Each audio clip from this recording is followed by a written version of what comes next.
গণমাধ্যম কর্মীদের এমন দৌড়াদৌড়ি, ছাদ থেকে উৎসুক জনতার চাহনি, কড়া নিরাপত্তা বলয়। দেশে আসছে ভারত বধ করা সাফজয়ী বাংলার যুবারা।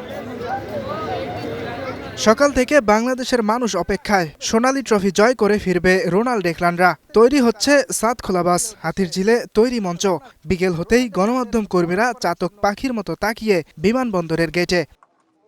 ট্রানজিশনে হয়েছে বিলম্ব। নির্ধারিত সময়ের প্রায় ঘণ্টাখানেক পর দেশে ফিরল বাংলাদেশ অনূর্ধ্ব-20 দল।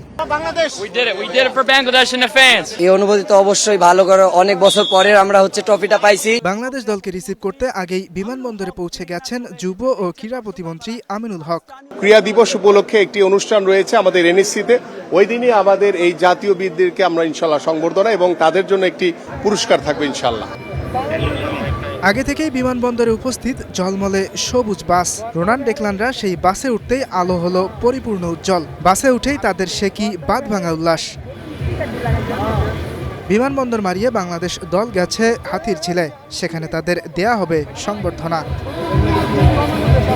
ইয়াসির আরাফাত সবুজ, স্টার নিউজ, ঢাকা।